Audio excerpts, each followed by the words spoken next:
O autor de hoje é o grande Antônio Gramsci, com certeza um dos grandes do século XX, certamente o mais importante filósofo italiano, junto com Maquiavel. Imagino que Antônio Gramsci possa ter uma posteridade muito tumultuada, dadas as múltiplas interpretações que o seu pensamento tem merecido. Gramsci é um pensador marxista, antes de mais nada, e, portanto, alguém que se posicionou de maneira muito clara nas lutas ideológicas do seu tempo. Poderíamos começar, então, retomando um pouquinho do materialismo histórico para poder entender aonde é que Gramsci se situa em relação aos seus co-irmãos.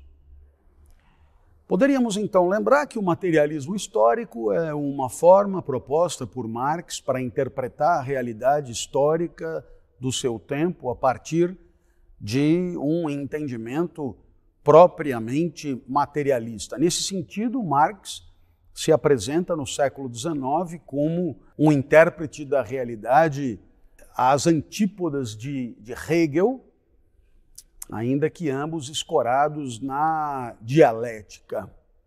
Poderíamos, então, propor que no pensamento marxiano nós temos a possibilidade do estudo de muitos dos fenômenos de sociedade, como os culturais, os morais, os jurídicos. E esse estudo, de acordo com esse materialismo histórico, não poderia ser realizado por ele mesmo, digamos assim. Ou seja, você não estuda o direito pelo direito. Você não faz uma ciência do direito a partir da análise do ordenamento jurídico. Você não faz um estudo do direito por uma teoria pura e higienizada do resto.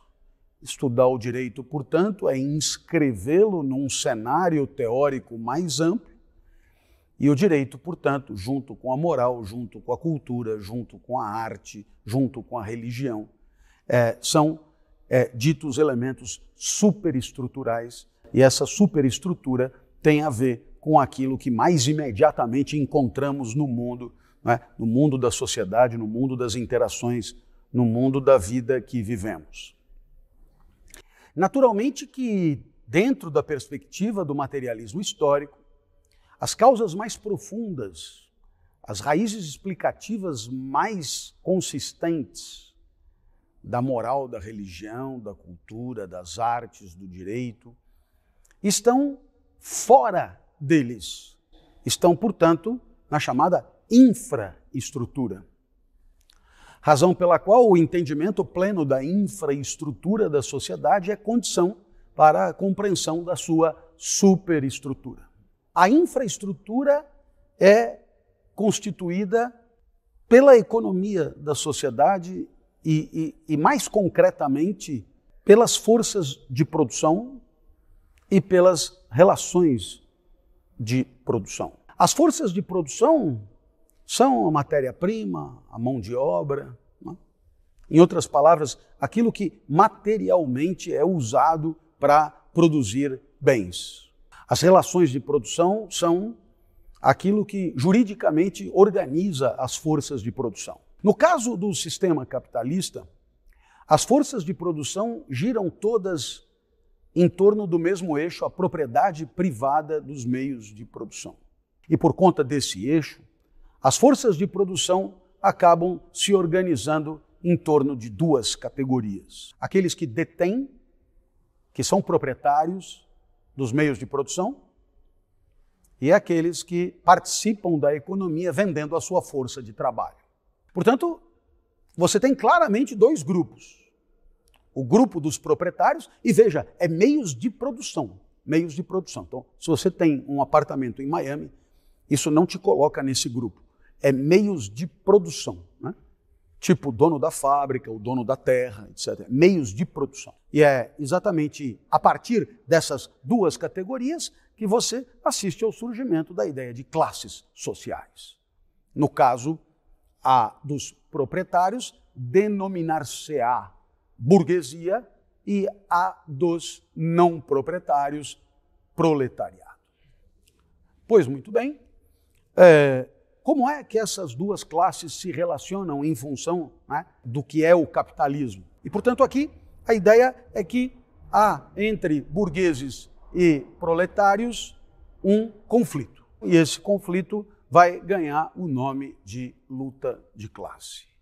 Bom, chegamos num ponto interessantíssimo do nosso vídeo, que a infraestrutura da sociedade capitalista, ela se define, ou ela se manifesta, melhor dizendo, pela luta de classe, pelo enfrentamento entre burgueses e proletários. Pois muito bem, conforme nós estávamos dizendo, isso é a infraestrutura. A superestrutura, que é o que está visível acima da terra, no meio de nós, participando da nossa vida, a cultura, as artes, a religião, a moral, a política, o direito, etc. Todos esses elementos, dentro da perspectiva do materialismo histórico, deverão ser analisados em função da infraestrutura. No caso da sociedade capitalista, em função da luta de classe. Essa luta de classe se define como?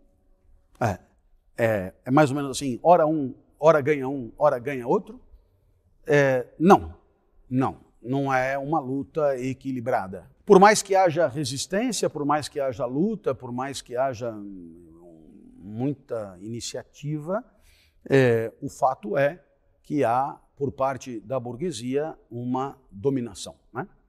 E por quê? Porque, de uma certa maneira, o burguês, que é dono dos meios de produção, ele detém a chave, o controle de como, quando e como e onde e por que o proletário poderá vender a sua força de trabalho. A força de trabalho, portanto, tende a ser sempre muito abundante em relação às necessidades da economia e, por isso, a força de trabalho costuma ser mal remunerada e há, portanto, uma relação desequilibrada.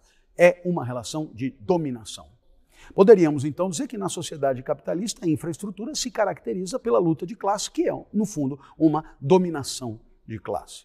Mas é exatamente aqui que você assiste à especificidade do pensamento de Gramsci.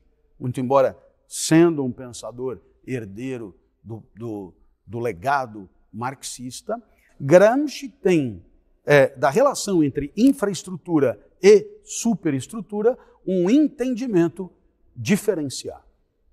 Em outras palavras, a superestrutura não é um mero reflexo da infraestrutura.